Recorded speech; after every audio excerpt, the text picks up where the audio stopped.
Om Swastiastu. Yang terhormat Ibu Putu Eka Nopiani, SEMSI selaku dosen pembimbing. Yang terhormat Bapak Iketut Suardiko, SEMM, dan Ibu Niluh D. Erik Trisnawati, SPD MSI selaku dosen penguji. Perkenalkan, nama saya Ida Bagus Putu Wirakusuma, NIM 1701163 dari jurusan S1 Manajemen. Pada kesempatan kali ini, saya akan mempresentasikan skripsi saya yang berjudul Pengaruh Kualitas Layanan dan Inovasi Layanan terhadap Kepuasan Peserta Program Jaminan Kesehatan Nasional di BPJS Kesehatan Cabang Singaraja.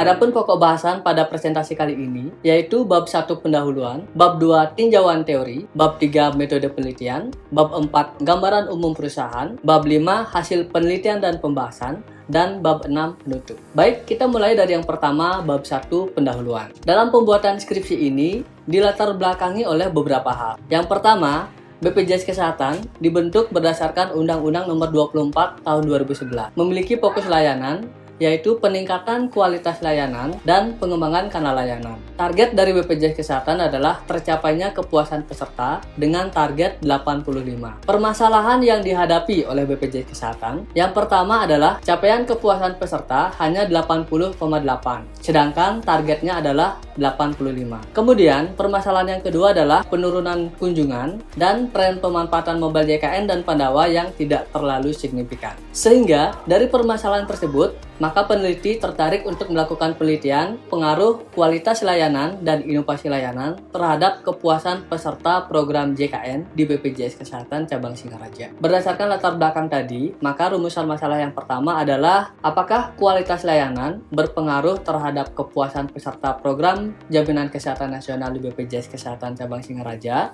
dan yang kedua adalah apakah inovasi layanan berpengaruh terhadap kepuasan peserta program Jaminan Kesehatan di BPJS Kesehatan Cabang Singaraja. Berdasarkan rumusan masalah tadi, maka tujuan dari penelitian ini yang pertama adalah untuk mengetahui pengaruh kualitas layanan terhadap kepuasan peserta program JKN di BPJS Kesehatan Cabang Singaraja dan untuk mengetahui pengaruh inovasi layanan terhadap kepuasan peserta program JKN di BPJS Kesehatan Cabang Singaraja. Kegunaan dari penelitian ini yaitu yang pertama kegunaan secara teoritis dan kegunaan secara aplikatif.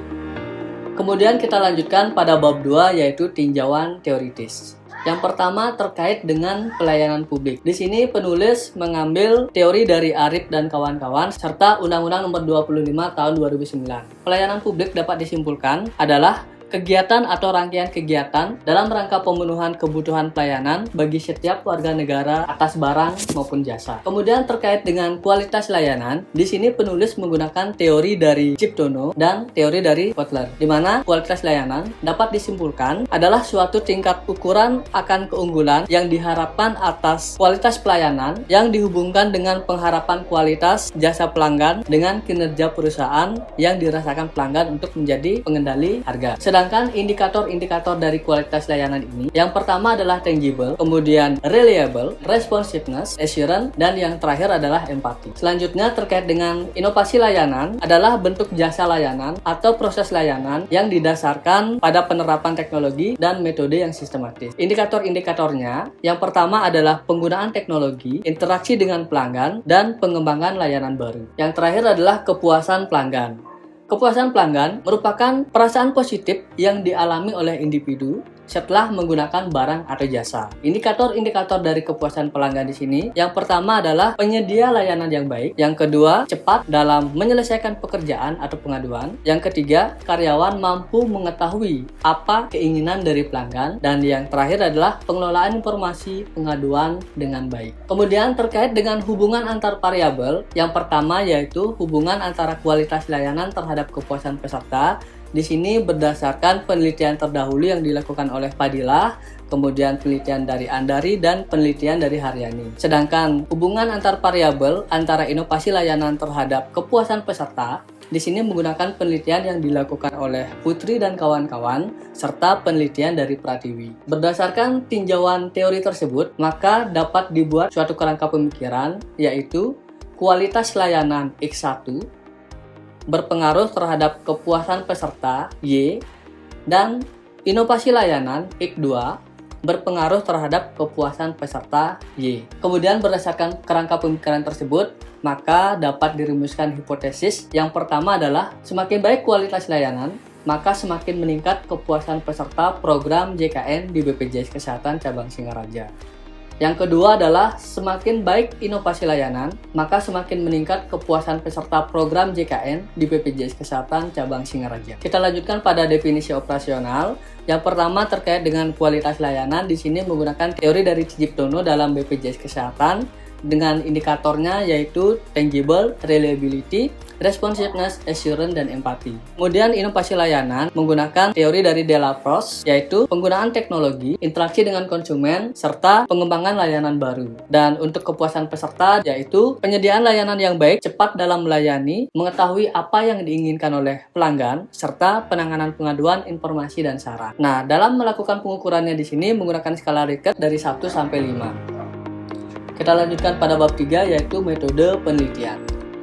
Adapun alasan untuk memilih penelitian di BPJS Kesehatan Cabang Singaraja, yang pertama adalah karena fokus peningkatan kualitas layanan, pengembangan kanal layanan, dan kepuasan peserta. Yang kedua adalah capaian tingkat kepuasan belum sesuai dengan target yang telah ditetapkan. Yang ketiga, asumsi masyarakat terhadap pelayanan BPJS Kesehatan terkesan ribet, rumit, dan lama. Dan yang terakhir adalah inovasi kanal layanan yang sudah dibuat belum dimanfaatkan secara optimal oleh peserta. Populasi yang digunakan di sini adalah peserta JKN yang berdomisili di Kabupaten Buleleng yaitu sebanyak 766.928 jiwa. Sedangkan untuk penentuan sampelnya di sini menggunakan teknik purposive sampling dengan 5 kriteria sehingga diperoleh 60 sampel penelitian. Kemudian untuk jenis data yang digunakan di sini terdiri dari data kualitatif, data kuantitatif, dan untuk sumber datanya terdiri dari sumber data primer dan sumber data sekunder. Sedangkan teknik pengumpulan datanya di sini menggunakan teknik dokumentasi, dan yang kedua adalah menggunakan teknik penyebaran kuesioner yang menggunakan Google Formulir. Sedangkan untuk teknik analisa datanya di sini dibantu menggunakan aplikasi IBM SPSS 25 dan aplikasi Microsoft Office Excel versi 16 untuk macOS. Kemudian dalam penelitiannya di sini yang pertama yang dilakukan adalah analisis statistik deskriptif. Kemudian yang kedua adalah uji kualitas data yang terdiri dari uji validitas dan reliabilitas. Yang ketiga adalah uji asumsi klasik yang terdiri dari uji normalitas, uji multikolinearitas, uji autokorelasi, dan uji heterokedastisitas. Yang terakhir adalah uji hipotesis yang terdiri dari analisis regresi linear berganda, uji T, uji F, dan uji koefisien determinasi. Selanjutnya kita lanjutkan pada bab 4 yaitu gambaran umum dan lokasi penelitian.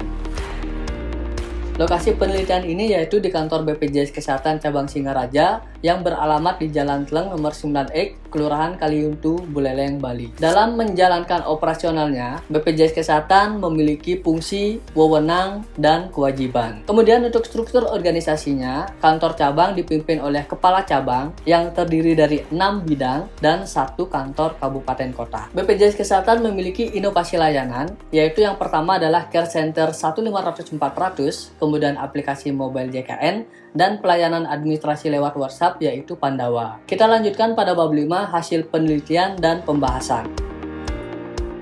Yang pertama terkait dengan analisis statistik deskriptif.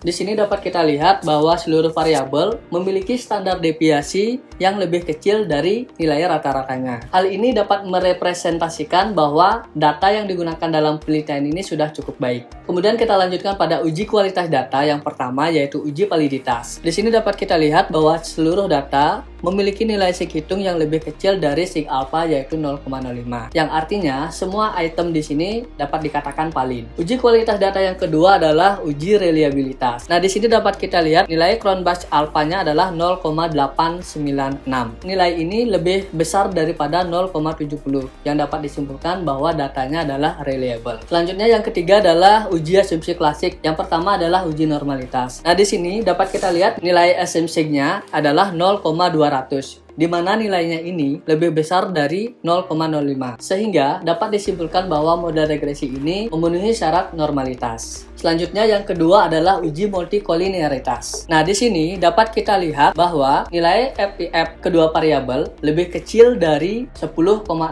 dan nilai toleransinya lebih besar dari 0,10. Hal ini mengindikasikan bahwa seluruh variabel terbebas dari gejala multikolinearitas. Selanjutnya adalah uji autokorelasi menggunakan durbin Watson. Berdasarkan hasil penelitian ini menunjukkan bahwa tidak terjadi gejala autokorelasi. Selanjutnya adalah uji heterokedastisitas. Kalau kita lihat dari scatter plotnya di sini bahwa titik-titiknya tersebar dan tidak membentuk suatu pola. Kemudian berdasarkan uji Glasernya di sini dapat disimpulkan nilai signya lebih besar dari 0,05 sehingga datanya tidak terjadi heterokedastisitas. Kemudian yang keempat adalah uji hipotesis. Uji hipotesis yang pertama di sini adalah analisis regresi linear berganda. Dari hasil olah data dapat disimpulkan bahwa seluruh variabel independen memberikan pengaruh ke arah positif terhadap kepuasan peserta. Kemudian yang kedua adalah uji T. Nah, di sini dari hasil uji T dapat diperoleh bahwa hipotesis 1 diterima dengan nilai sig lebih kecil dari 0,05,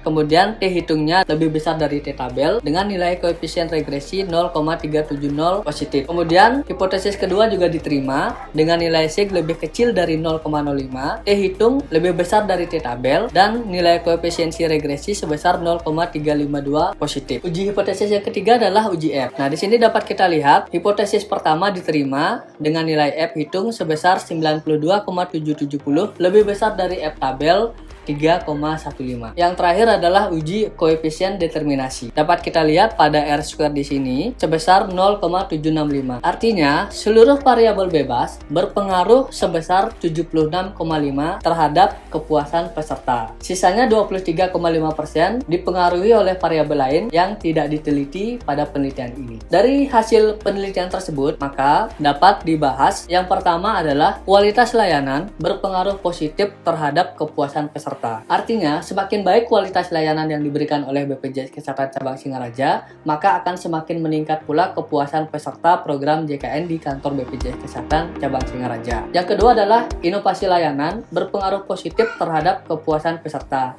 di mana artinya adalah semakin baik inovasi layanan yang diberikan oleh BPJS Kesehatan, maka semakin meningkat pula kepuasan peserta program JKN di BPJS Kesehatan Cabang Singaraja.